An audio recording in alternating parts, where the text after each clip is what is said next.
لیکن ابھی تک طریقہ واردات جو دشمن کا تھا وہ یہ تھا کہ جب بھی لڑائی فلسطین کی فلسطین تک نہیں رہتی تھی، اس کو ہمیشہ عربوں کی لڑائی، یہودیوں کی لڑائی اور انٹرنیشنل وار بنا دیا جاتا تھا۔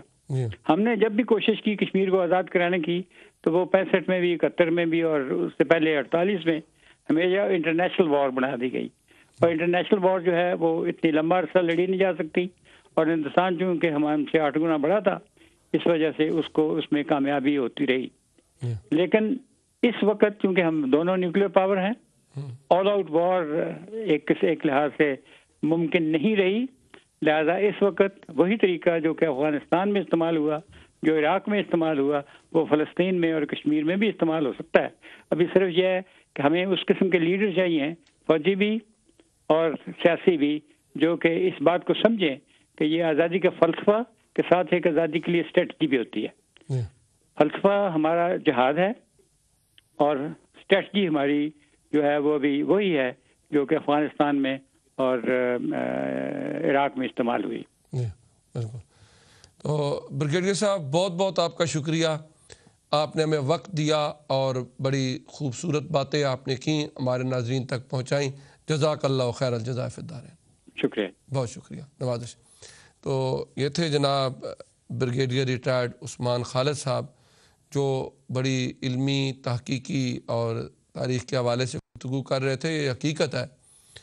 کہ ہمیں اپالوجیٹک ہونے کی ضرورت نہیں ہے کہ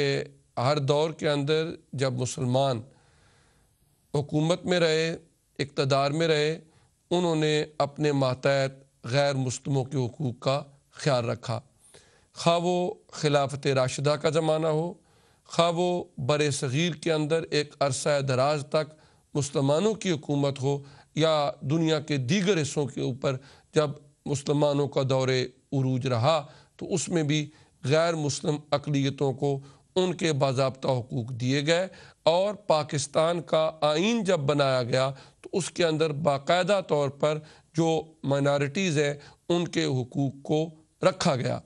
تو ناظرین کرام، ہماری گفتگو جاری رہے گی، ابھی ہماری ٹیلی فون لائنز بھی کھلی ہوں گی، اور اگر آپ اپنی کچھ آراء دینا چاہیں یا اس ہمارے موضوع پر گفتگو کرنا چاہیں تو کر سکتے ہیں۔ تو اسی حوالے سے جو مذہبی رواداری ہے، ہمیں اپنے دشمنوں کو، اپنے دوستوں کو پہچاننے کی ضرورت ہے۔ بسا اوقات اسلام کے اوپر بے جا قسم کے الزامات لگائے جاتے ہیں، اور ان میں ایک بڑا الزام یہ ہوتا ہے کہ اسلام ایک ایسا شدت پسند مذہب ہے کہ جو دوسرے مذاہب کو برداشت نہیں کر سکتا، اور یہ تاثر عوام الناس کو میڈیا کے زور پر دیا جاتا ہے کہ جی مسلمان جو ہیں یہ دہشت گردی کرتے ہیں، حالانکہ ٹوٹلی طور پر یہ ایک رانگ ورڈنگ ہے، اس لیے کہ اگر کچھ لوگ خواہ وہ اسلام دشمنوں کے ہی پالے ہوئے ہوں، وہ دہشت گردی پر اتر آئیں، اس کا مطلب یہ نہیں کہ اسلام کے کھاتے میں اس کو ڈال دیا جائے۔ وہ کسی طالب علم نے چوری کی جو کسی مدرسے میں داخل ہوا، تو استاد کو کسی نے بتایا کہ طالب علم نے چوری کی، تو انہوں نے کہا نہیں، کوئی چور جو ہے وہ یہاں پر طالب علم کے روپ میں داخل ہوا ہے۔ یعنی بات یہ ہے کہ جو علم کا طالب ہوگا وہ چوری نہیں کرے گا۔ تو بات یہ ہے کہ جو مسلمان ہے وہ ٹیررسٹ نہیں ہوگا۔ دیکھیں نا، ایک اصطلاح بولی جاتی ہے جی اسلامک ٹیررزم۔ وہ کیا؟ جب اسلام فساد فی الارض کو ختم کرتا ہے، معاشرے میں رہنے والے دوسرے مذاہب کے لوگوں کا احترام کرتا ہے، ٹالرنس اور رواداری کا درس دیتا ہے، تو پھر اسلام کو یہ کہنا کہ یہ اسلامک ٹیررزم ہے، اس کی مثال ایسے ہوگی کہ وسکی اسلام میں حرام ہے، اور اگر کوئی بندہ یہ کہے کہ دس از اسلامک وسکی، تو یہ ٹوٹلی غلط اصطلاح ہوگی کہ جب اسلام کے اندر وہ ہے ہی حرام تو اسلامک کیسے ہوئی؟ تو اس طریقے سے اسلام ہمیشہ سے جو سچے اسلام کو ماننے والے، حقیقی معنوں میں اسلامی تعلیمات پر عمل کرنے والے، اللہ اور اس کے پیارے رسول صلی اللہ علیہ وآلہ وسلم کے ساتھ محبت کا رشتہ رکھنے والے، جب وہ اقتدار میں رہے، معاشرے کے اندر رہے، جب انہیں ایک عام رول ملا تو انہوں نے یقیناً ایک احسن طریقے سے دوسرے لوگوں کے ساتھ اس نے سلوک کیا، رواداری کا ثبوت دیا، اور جو پرائے تھے ان کو بھی اپنا بنا دیا، اور دنیا کے بے شمار علاقوں کے اندر مسلمانوں کے اس کردار کو دیکھ کے، ان رویوں کو دیکھ کے، اس سچائی کو، حقانیت کو، صداقت کو دیکھ کے، اس دیانت و امانت کو دیکھ کے لوگ مسلمان ہوئے۔ اور ایک کالر ہے ہمارے ساتھ، جی السلام علیکم۔ وعلیکم السلام ورحمۃ اللہ وبرکاتہ۔ حضرت کیا حال ہے؟ ٹھیک ہے سے ٹھیک ہے الحمدللہ۔ کون صاحب؟ جناب عبد المتین عرض کر رہا ہوں۔ جی عبد المتین صاحب ویلکم۔ تو آج ہمارا موضوع ہے کہ اسلام اور مذہبی رواداری، اس حوالے سے ہم گفتگو کر رہے ہیں۔ ماشاءاللہ بڑا اچھا موضوع آپ نے آج چوز کیا ہے جی۔ اور سر میں تھوڑا سا پروگرام آپ کا دیکھا میں نے، اور میں نے سوچا کہ ہمارا بھی دینی فرض ہے کہ حاضری لگوا دے، جی جی، اور چلو کچھ معلومات میں اضافہ ہو جائے، اور آپ جیسے علماء جو ڈاؤٹ ہوتے ہیں کچھ ان کو کلیئر کر دیں۔ جی، آپ لوگوں کی رہنمائی کی وجہ سے ہی ہم لوگ جو ہے نا راہ راست پر رہ سکتے ہیں اور چل سکتے ہیں، اور ہماری معاونت ہو سکتی ہے۔ جی سر وہ ماشاءاللہ اس موضوع کے حوالے سے جی، کہ بلا شک بریگیڈیئر صاحب کی بات بہت اچھی تھی کہ ہم مسلمان ہیں اور ہماری تاریخ پڑھی ہے اور بری پڑھی ہے کہ ہم نے، اور جبکہ ہماری اس بات کو نان مسلم جو ہے تمام کرسچن یا یہودی سب جانتے ہیں اور یہ ریسرچ کرتے ہیں جی، نبی پاک صلی اللہ علیہ وسلم کے بارے میں، اسلام کے بارے میں،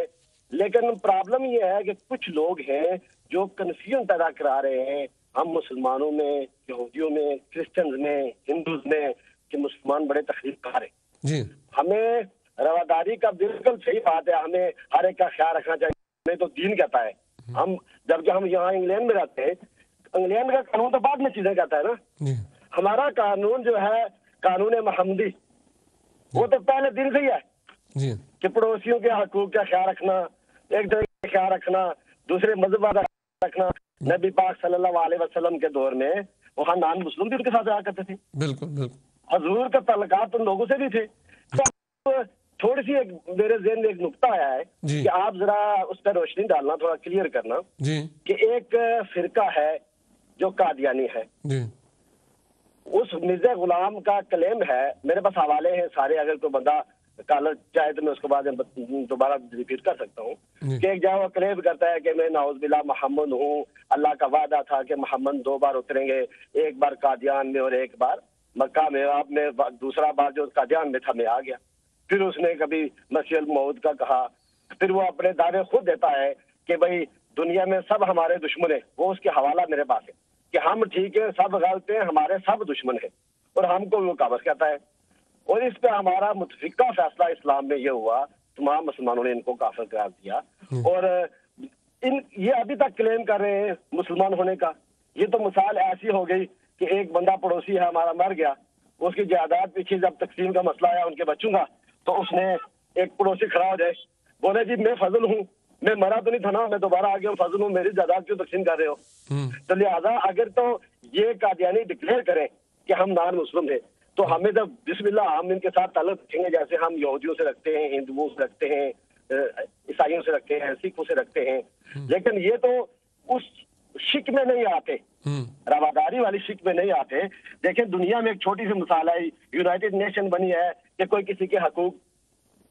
جو ہے نا غضب نہ کرے یا کوئی کسی پہ غاضب نہ ہو جائے۔ اب یہ بات ہے کہ یہ ہمارے دینی حقوق پہ غاضب ہو رہے ہیں، اور خود ہمارے نبی پاک صلی اللہ علیہ وسلم کا نام استعمال کر کے خود اس پہ وہ اسلام پہ اور خود محمد بننے کا چکر میں پھر رہے۔ تو لہٰذا ہمارے سادہ لوگ ہیں جو ہمارے میرے طرح بھائی ہیں ایسے جن کو علم نہیں ہے، وہ سمجھتے ہیں جب علامہ صاحب نے کیا دیا کہ پڑوسیوں سے اچھا سلوک کرو، رواداروں سے کرو، سب اچھا کرو، کھاؤ پیو. ہم اب دین میں اتنے کمزور لوگ ہیں، رواداری میں کبھی ایسے چلے جاتے ہیں جیسے وہ پہلے آپ کے علامہ صاحب نے بڑی اچھی مثال دی تھی کہ اس کا مطلب یہ نہیں ہے کہ ہم ان کی مذہبی تہواروں میں چلے جائیں، ہم ان کے جناب چرچوں میں چلے جائیں. تو ہم اپنے دین میں کمی ہونے کی وجہ سے، اپنے علم میں، ہمیں دین میں تو نہیں، اپنے علم میں کمی ہونے کی وجہ سے ہم یہاں تک بڑھ جاتے ہیں کہ ان کے یہاں پھر ہمیں پتہ نہیں رہتا ہم ثواب کما رہے ہیں یا گناہ کما رہے ہیں. تو اس میں مجھے امید ہے کہ آپ حضرت بصیرت والے ہیں، اس نازک نقطے پہ جو میں نے اٹھایا ہے جی ہاں بالکل انشاءاللہ کریں گے. جی بہت شکریہ عبد المتین صاحب، بہت شکریہ. جزاک اللہ خیر، جزاک اللہ. جی جزاک اللہ. تو عبد المتین صاحب نے جو آج کے ہمارے موضوع کے حوالے سے ایک نقطہ اٹھایا، یقیناً وہ بڑا اہم بھی ہے کہ اسلام میں جتنی بھی غیر مسلم اقلیتیں ہیں یا اکثریتیں ہیں، دوسرے مذاہب کے جتنے لوگ ہیں، ان کے ساتھ اچھے تعلقات، رواداری، ٹالرنس، اس کی تعلیم دیتا ہے. سوال یہ پیدا ہوتا ہے کہ جو غیر مسلم اقلیت، مثال کے طور پر پاکستان میں قادیانی بھی ایک غیر مسلم اقلیت ہے، ہمارا دستور، ہمارا آئین اس کی تشریح کرتا ہے. تو اگر وہ ایک غیر مسلم اقلیت کے طور پر وہاں پر رہیں، ان کا احترام اسی طرح ہوگا جس طرح کے ایک یہودی کا ہے، ایک عیسائی کا ہے، ایک ہندو کا ہے، ایک سکھ کا ہے. لیکن یہاں پر پرابلم یہ ہے کہ وہ نبی کریم صلی اللہ علیہ وآلہ وسلم کی ختم نبوت میں ڈاکہ زنی کر کے اپنے ایک اور شخص کو وہ کہتے ہیں جی یہ نبی ہے. اب جس وقت وہ ختم نبوت کے منکر ہوئے، دائرہ اسلام سے خارج ہوئے، تو اس کے باوجود وہ اپنے آپ کو کہیں جی ہم تو مسلمان ہیں، تو یقیناً پرابلم یہ ہے کہ وہ منافقت کے زمرے میں آتا ہے، دجالی کے زمرے میں آتا ہے. اس لیے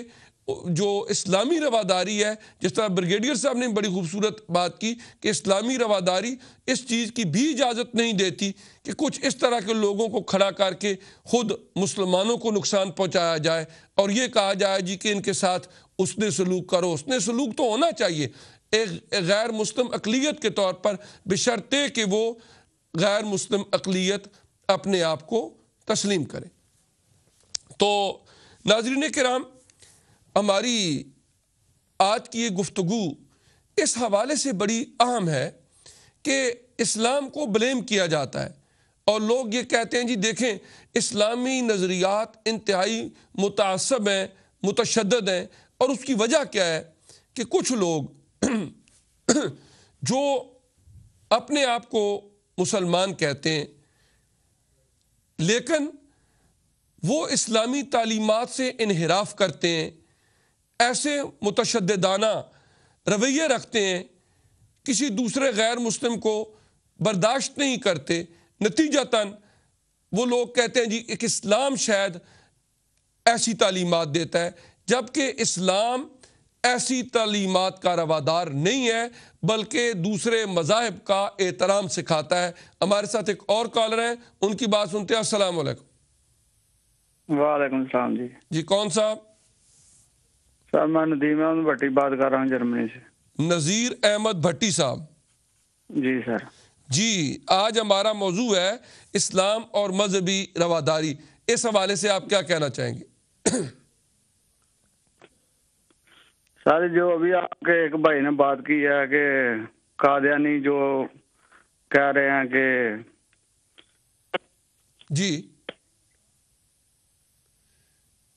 جی بات کریں. ہیلو. اچھا کال ڈراپ ہوگی. تو ناظرین کرام، میں یہ گفتگو کر رہا تھا کہ اسلام پر یہ الزام تراشی کی جاتی ہے جبکہ اسلامی تعلیمات ٹوٹلی طور پر اس کے برعکس ہیں. ایک دفعہ جب حضرت سیدنا فاروق اعظم رضی اللہ تعالی عنہ کا دور تھا اور ایک علاقہ فتح ہوا، وہاں پر مسلمان کچھ عرصہ قیام پذیر رہے اور کسی حکمت عملی کے پیش نظر انہیں وہ علاقہ چھوڑ کے واپس آنا پڑا، شاید وہ حمص کا علاقہ تھا، تو وہاں پر جو عیسائی راہب تھے اسقف اعظم اس علاقے کے، وہ مسلمان جرنیل کے پاس آئے اور کہنے لگے کہ آپ کی مہربانی، آپ یہاں سے نہ جائیں، آپ یہاں پر ہی رہیں، اس لیے کہ ہمارے ہم مذہب لوگ ہمارے اوپر ظلم کرتے ہیں، لیکن آپ مسلمان انصاف کرتے ہو،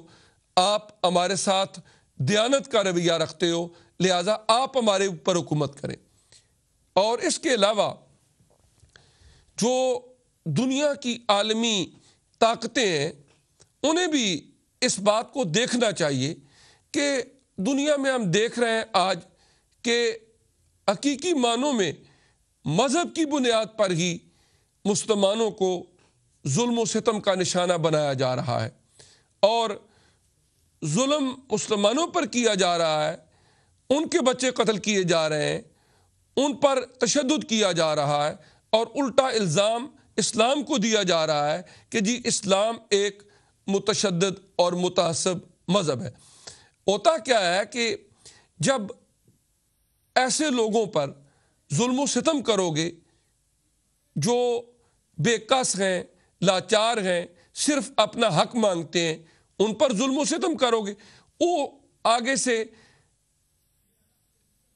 اپنے آپ کے بچاؤ کے لیے اور دفاع کے لیے جب وہ میدان میں اتریں گے کوئی ایسے رویے رکھیں گے کہ جو معاشرے کے اندر انتشار اور خرابی کا سبب بنیں گے، تو پھر اس کے نتیجے میں کہیں گے جی کہ یہ جو ہیں یہ برائی کرنے والے ہیں اور اسلام ایسا مذہب ہے۔ دنیا کے اندر انصاف ہونا چاہیے اور رواداری کو رواج دینا چاہیے، دنیا کو، اس زمین کو امن و آشتی کا ایک نمونہ پیش کرنا چاہیے، اور یہ طریقہ کار تبھی ممکن ہے جب کہ مذہب کے لوگ دوسرے مذہب کے لوگوں کا احترام کریں گے، ان کے ساتھ حسن سلوک کریں گے۔ اگر آپ یہ کہیں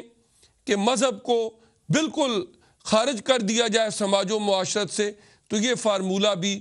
کبھی کامیاب نہیں ہوا اور کبھی بھی کامیاب نہیں ہوگا، کیونکہ مذہب جو ہے یہ ایک فرد کا ایک جذباتی اور ایک ذاتی معاملہ ضرور ہے، لیکن اسلامی تعلیمات وہ ایک طرف ایک فرد کی ذات کی اصلاح کی کوشش کرتی ہیں، تو دوسری طرف اسلام کی تعلیمات سماج اور معاشرت کو سنوارنے کے لیے بھی مسلمانوں کو رہنما اصول عطا کرتی ہیں۔ لہٰذا آزادی کا مطلب یہ ہے کہ جس کا جو مذہب ہے اپنے مذہب کے مطابق وہ رواداری بھی رکھے اور اپنے مذہب کے مطابق وہ زندگی بھی گزارے۔ اسلام تبلیغ کی تلقین کرتا ہے، ترویج و اشاعت اسلام کا حکم دیتا ہے، لیکن کسی ایسے رویے کو اپنانے کی اجازت نہیں دیتا جس کے اندر تشدد ہو اور جس کے اندر تصادم ہو، اور اس وقت تک جب کوئی غیر مسلم اسلام کے بنیادی اصولوں کے خلاف مسلمانوں کو نقصان پہنچانے کے لیے مسلمانوں کے ساتھ برسر پیکار نہیں ہوتا یا ایسی سازشیں نہیں کرتا جو اسلام کی بنیادوں کو کھیڑنے کے لیے کی جا رہی ہوں، تو اسلام ان کے ساتھ امن و سلامتی کے ساتھ رہنے کی تلقین کرتا ہے۔ لیکن اسلام کوئی ایسا معذرت خواہانہ رویہ بھی نہیں رکھتا کہ جو کچھ بھی ہوتا چلا جائے وہ اسلام کی جڑیں اکھیڑتے چلے جائیں اور وہاں پر دفاع بھی نہ کیا جائے، اور اسی دفاع کا اور معاشرے سے فساد کا اور شر انگیزی کے خاتمے کا نام اسلام میں جہاد ہے۔ اور پھر حضور علیہ الصلوۃ والسلام کی مبارک زندگی، آپ کی وہ تعلیمات ہمارے لیے ایک بہترین مشعل راہ ہے۔ مثلا نجران کے عیسائیوں کا ایک وفد کچھ گفت و شنید کے لیے حضور علیہ الصلوۃ والسلام کے پاس آتا ہے، آپ انہیں ویلکم کہتے ہیں، ان کی عبادت کا وقت ہو جاتا ہے، وہ کہتے ہیں کہ اب ہم نے عبادت کرنی ہے، عبادت کہاں کریں؟ حضور علیہ الصلوۃ والسلام نے انہیں مسجد نبوی شریف کے اندر اپنے مذہب کے مطابق عبادت کرنے کی اجازت عطا فرمائی۔ اس سے زیادہ مذہبی رواداری کی اور کیا مثال ہو سکتی ہے کہ نبی کریم صلی اللہ علیہ وآلہ وسلم ایک دوسرے مذہب عیسائیت کے لوگوں کو یہ اجازت عطا فرما رہے ہیں کہ تم ہماری مسجد کے اندر اپنے مذہب کے مطابق عبادت کر لو۔ اور پھر اسلام کا مزاج شروع سے ہی ایسا رہا ہے کہ جہاں پر اسلام نے پرورش پائی، جہاں پر اسلام نے ترقی کی، اور جس سرزمین کے اوپر اسلام کا یہ پودا اگا، مکہ مکرمہ اور مدینہ طیبہ، ہم دیکھتے ہیں